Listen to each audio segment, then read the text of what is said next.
안녕하세요, 전청입니다. 오늘은 Step Up in Basis라고 하는 개념에 대해 살펴보겠습니다.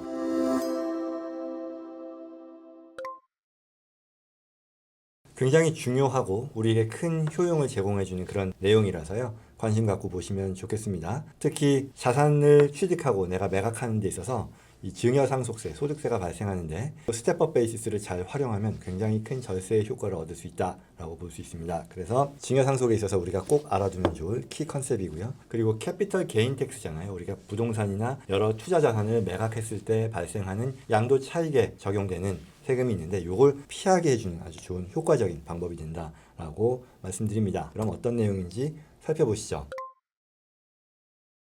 사례를 가지고 시작할게요. 홍길동 씨가요. 어르신이에요. 연세가 되게 많은 분이시고요. 이제 다음 세대로의 자산의 이전에 대한 거를 충분히 고려하고 계시는 그런 상황인 거죠. 그랬을 때 이분이요. 부동산을 하나 가지고 있는데 20년 전에 부동산을 샀다는 거죠. 밀리언을 주고 샀어요. 100만 불을 주고 샀는데 지금 가치가 많이 올라가지고요. 10밀리언이 됐어요. 1000만 불. 좋은 상황이죠. 그랬을 때 가치 상승분은 뭐 쉽습니다. 심플 매스죠. 900만 불만큼 올라갔으니 만약에 이걸 내가 뭐 그냥 판다거나 하면은 양도세가 나오겠죠. 양도 차익이 900만 불이니까 세금이 많이 나올 텐데 그러면 홍길동 씨가 연세 많은 어르신인데요. 이제 본인이 요 자산과 관련해서 어떻게 하면 다음 세대로 넘기는 데 있어서 가장 텍스 이피션한 방법을 찾을 수 있을까를 고민하시는 그런 상황인 거죠. 꼭 여든이라고 했는데 여든이 아니어도 상관없고요. 더 훨씬 더 젊은 나이에도 이 부분은 고려할 수 있는 거겠죠. 아무튼 소득세, 증여상속세라는 면에 있어서 어떻게 하면 가장 세금을 줄일 수 있을까 고민하시는 입장이죠. 자, 홍길동 씨가 고려할 수 있는 세 가지 옵션이 대표적으로 있을 겁니다. 뭐냐면요. 첫 번째는요. 생전에 본인이 이 해당 부동산 자산을 매각하고요. 그리고 나서 현금을 증여하는 방식이 될 거예요. 심플하죠. 그리고 두 번째로 생각할 수 있는 거는요. 이 부동산을 그대로 다음 세대로 증여하는 방법도 있을 겁니다. 생전 부동산 증여가 되겠죠. 그리고 마지막으로는요. 돌아가실 때까지 이거를 계속 소유권을 가지고 있다가 나중에 자식들이 상속을 받을 수 있도록 하는 사후 부동산 상속의 방법도 있을 겁니다. 대체로 이제 이런 큰 세 가지 방법을 생각할 수 있을 텐데요. 각각의 경우에 어떤 규정이 적용이 되는지를 보죠. 그리고 여기서 스텝업 인 베이시스가 뭔지 설명해 드리겠습니다. 첫 번째요. 매각을 하고 나서 현금을 바로 증여하는 그런 상황은요. 어떻게 되느냐? 홍길동 씨가 이 10밀리언 달러 가치의 자산을 매각하고 현금화한 다음에 그걸 다음 세대로 증여하는 거죠. 그러면 두 가지 측면에서 보면요. 소득세는 어떨까요? 900만 불의 캐피탈 게인이 생기는 거잖아요. 그러면 이에 대해 세금을 내겠죠. 부동산이 위치한 곳 그리고 본인이 어느 주에 거주하느냐에 따라 달라지겠습니다만 기본적으로 공통 연방세 20%가 적용이 될 겁니다. 캐피탈 게인 텍스잖아요. 그게 뭐 15%에서 20%인데 이건 금액이 높으니까 20% 적용이 된다고 봐야 되겠고요. 그리고 NIIT라고 하죠. Net Investment Income Tax라고 해서요. 이 캐피탈 게인이 높을 경우에 추가로 붙게 되는 특별 투자 소득세인데 3.8% 부담하게 될 겁니다. 그리고 어느 주에 내가 거주하느냐 그리고 이 부동산이 어디에 위치하느냐에 따라 주 소득세도 추가로 적용이 된다고 봐야겠죠. 그래서 소득세는요. 이 900만 불의 캐피탈 게인에 대해서 내가 다 부담하고 나서 남는 돈을 자녀에게 증여하게 된다라고 볼 수 있겠죠.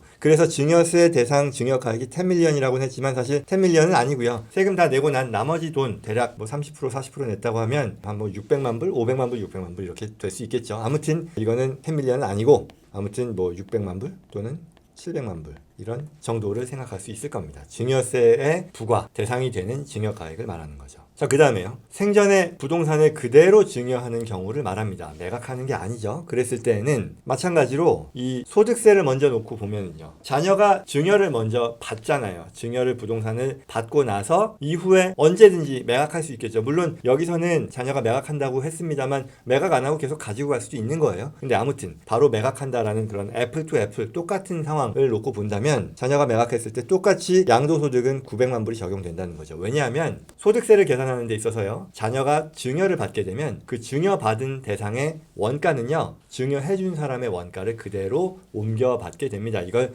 carry over 된다라고 해서 carry over basis라고 하는데요. 아버지인 홍길동 씨가 100만 불을 주고 산 자산을 그대로 자녀들에게 증여하는 거니까 자녀들이 돌아서서 팔 때 그 자녀들이 인식하게 되는 원가는 100만 불이 되는 거고요. 그래서 똑같이 1000만 불에 팔게 되면 900만 불의 양도 차익을 얻게 됩니다. 이에 대해 세금을 내게 되겠죠. 그리고 여기서는 사실 더 안 좋은 게요. 증여세를 부담하게 되잖아요. 아버지로부터 증여를 받았으니까. 아버지가 자녀에게 1000만 불짜리 자산을 증여했기 때문에 증여세 대상 증여가액은 1,000만 불이 될 겁니다. 뭐 별로 좋은 생각은 아닌 것 같죠. 이렇게 보면. 물론 자산을 자녀에게 증여하고 나서 자산을 그 자녀가 계속해서 갖고 간다는 면에서는 1번과 비교해서 차이는 있겠죠. 아무튼 그런 내용이 될 것이고요. 세 번째, 가장 중요한 부분일 텐데 사후에 부동산을 상속하는 경우를 보죠. 어떻게 바뀌느냐면요. 여기에 이제 스텝업 베이시스의 내용이 들어가게 됩니다. 간단하게는요. 상속을 받을 때는요. 돌아가신 분이 가지고 있는 자산을 상속받는 데 있어서 그 자산의 원가 있잖아요. 소득세를 계산하는 데 있어서의 원가. 이제 후손들이 상속을 받았을 때 그 자산을 나중에 매각하거나 할 때 적용되는 원가를 말하죠. 이 원가가요. 스텝업 됩니다. 언제로? 돌아가신 분이 돌아가실 때의 fair market value로. 그래서 홍길동 씨 같은 경우는 이랬잖아요. 만약에 이분이 돌아가신 시점에 자산의 가치가 10밀리언 그대로라고 한다면 이분이 샀을 때 가격 원가는 100만 불이었었고 돌아가실 때의 또 원가는 100만 불이죠. 그렇지만 돌아가실 때 시가가 1,000만 불인데 이걸 상속받았을 때 상속받는 사람들, 후손들, 자식들이 나중에 돌아서서 팔 때 적용받는 원가는 10밀리언으로 스텝업 된다는 거죠. 굉장히 큰 혜택이죠. 그래서 돌아서서 자녀가 매각할 때 양도소득은 0, 따라서 과세도 0이 된다라는 그런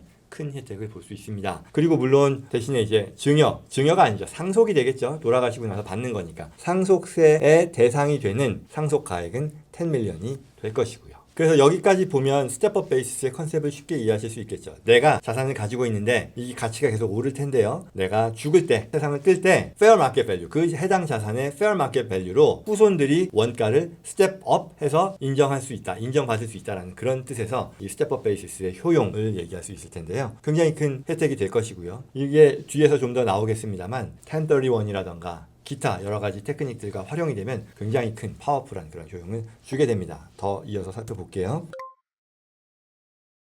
그래서 세 번째, 여기서 스텝업 베이시스인데 더 좋은 더블 스텝업 인 베이시스라는 컨셉이 있어요. 이게 뭔지도 그럼 추가로 말씀을 드리면요. 이거는 커뮤니티 프로퍼티에 해당이 됩니다. 커뮤니티 프로퍼티에 대해서 좀 간단히 설명을 드리면 우리가 부부 공동 소유의 자산이라고 하잖아요. 그래서 내가 결혼을 했을 때 부부가 가지고 있는 자산은요. separate property, 그러니까 한 배우자가 단독으로 소유하는 자산이 있고요. 또는 부부가 공동으로 소유하는 자산이 있는데 이 중에는 커뮤니티 프로퍼티라고 우리가 이 캐릭터를 정의하는 그런 성격의 자산이 있습니다. 이보다 더 들어가가지고 이런저런 얘기를 하는 거는 좀 복잡할 것 같고요. 뭐 캘리포니아는 커뮤니티 프로퍼티 스테이트다 뭐 이런 것들이 있는데 그 부분은 다음 기회에 얘기한다 하고 아무튼 내가 자산을 취득했는데 이거를 부부가 같이 취득해서 커뮤니티 프로퍼티로 가지고 있다라고 하면 스텝업 베이시스가 어떻게 적용되는지 설명해 드리는 거예요. 그랬을 때는요. 배우자가 한 분만 돌아가셨을 때 그 배우자의 포션만큼이 스텝업 되는 것뿐만 아니라 surviving spouse, 돌아가시지 않은 배우자가 가지고 있는 그 50%의 지분에 대해서도 같이 스텝업 베이시스를 인정해 준다라는, 그래서 이제 더블 스텝업 인 베이시스라고 표현을 하는데요. 이와 같은 큰 혜택이 주어진다라는 그런 내용입니다. 그래서 홍길동 씨 사례 다시 한번 돌아와 볼게요. 그런데 이번에는 홍길동 씨가 있고 홍길동 씨의 배우자가 같이 이 부동산을 샀던 거예요. 그러면 이때 처음에요. 20년 전에 부동산을 매입했을 때 1밀리언이었을 텐데요. 홍길동 씨의 베이시스는 이 중에 절반 50%인 50만 불이었을 거고요. 배우자분의 이 베이시스 역시도 50만 불이었을 겁니다. 그런데요. 가치가 1,000만 불로 올랐다 그랬잖아요. 그러니 가치 상승분은 여전히 900만 불이 오른 건데 이걸 각 배우자 간의 비중을 놓고 보면 각각 500만 불, 500만 불씩의 가치 상승을 현재 우리가 누리고 있다라고 볼 수 있는 거잖아요. 그랬는데 이제 홍길동 씨가 돌아가신 거죠. 그렇게 되면 홍길동 씨가 소유하고 있는 50%의 자산 있죠? 이것도 500만 불로 올라갈 뿐더러 배우자는 아직 안 돌아가셨잖아요. 근데 그 배우자의 자산 역시도 500만 불로, 50만 불에서 500만 불로 올라가게 된다는 거죠. 그래서 이 배우자분이요, 돌아서서 이 자산을 팔게 되면 어떻게 될까요? 양도세 안 나온다는 얘기죠. 스텝업 됐기 때문에. 더블 스텝업이 됐기 때문에 그렇다는 거죠. 주의할 것은요, 한 가지만 말씀드리면 이거는 커뮤니티 프로퍼티여야 하고요. 이제 가끔 이제 이런 질문을 하실 수 있을 거예요. 조인트 테넌시로 가지고 있는 건 어떻게 되느냐? 그건 해당 사항 없습니다. 커뮤니티 프로퍼티로 가지고 있어야 합니다. 그 부분은 이제 도와주시는 변호사나 회계사분들과 꼭 상의하실 필요가 있겠죠. 예, 그래서 이제 결론입니다. 결론은요. 홍길동 씨가 아까 80살 되신 어르신이라고 했는데 그렇지 않아도 상관없습니다. 경제활동을 한참 하는 그런 연령에 있는 분들도 이 스텝업 인 베이시스를 굉장히 많이 크게 활용할 수가 있는 건데 뭐냐면요. 보통 우리가 이런 게 있잖아요. 부동산에 매입한단 말이에요. 그리고 부부라고 하면 커뮤니티 프로퍼티로 매입을 하는 거죠. 그러면 부동산이라는 게 감가상각을 할 수 있잖아요. 물론 거주용 부동산이라기보다는 투자용 부동산이죠. 그래서 투자를 해서 우리가 임대 수입을 내면서 동시에 이제 감가상각을 통해서 비용을 인정받고 그래서 세금을 줄이는 그런 거잖아요. 뭐 다른 영상에서도 소개를 드렸습니다만, 그리고요 감가상각을 하면서 또 가속 감가상각이라고 해서 더 많은 비용을 빨리 인식하는 그런 방식도 있는데, 아무튼 감가상각을 통해서 비용 처리를 하고요. 그러면서 우리가 1031 like kind exchange라는 게 있잖아요. 만약에 내가 그 해당 자산을 매각하면 원래는 양도 차익에 대해서 세금을 내야 되는데 돌아서서 일정 기간 이내에 다른 자산을 사는데 그 매각 대금을 사용하게 되면 그 양도 차익을 계속해서 이월하게 해준다라는 그런 개념이잖아요. 이걸 계속해서 활용을 한다고 하면 우리는요 부동산 자산의 가치를 계속해서 높이면서요 새로운 자산으로 취득을 하면서 거기 안에 있는 그 코스트에 대해서는 감가상각으로 다 비용 처리를 하는 거죠. 그렇지만 최종적으로는 이걸 매각하지 않고 계속 가져가는 거잖아요. 1031을 통해서 다른 프로퍼티, 다른 인베스트먼트 프로퍼티로 끌고 가는 거잖아요. 그렇게 되면 실제 우리는 비용은 계속해서 인식하지만 그걸 나중에 매각했을 때 인식해야 되는 양도 차익, 양도세는 미룰 수 있다는 게 되고요. 그리고 여기서 돌아가실 때까지 다음 세대에 넘길 때 그 해당 자산을 현금화하지 않고 자산을 그대로 상속하게 되면 자식들은요 스텝업인 베이시스로 상속을 하게 되니까 그만큼의 굉장히 큰 금액만큼에 대해서 비용만 인정하게 되고, 비용을 인정받음으로써 세금을 줄였잖아요. 그렇지만 나중에 상속받은 자산은요 시가평가를 통해서 가치를 높게 인정받게 되니까 굉장히 큰 혜택을 누리게 된다는 거죠. 그리고 더 나아가서 만약에 부부 공동 자산에 대해서 한 배우자가 돌아가시고 다른 배우자가 계속 살고 있는 그런 상황을 놓고 보면 다음 세대로 넘어가기 이전에도 같은 세대 내에서도요 이런 스텝업인 베이시스를 활용할 수 있게 된다라는 그런 혜택이 있으니까요. 특히 부동산 투자나 이 자산을 취득하고 감가상각을 통해서 비용 공제를 받고 그래서 소득세 플래닝을 하시는 그런 분들은요 이 1031 플러스 그리고 이 스텝업인 베이시스의 컨셉을 잘 활용하심으로써 큰 효용을 누릴 수 있게 된다라고 말씀드립니다.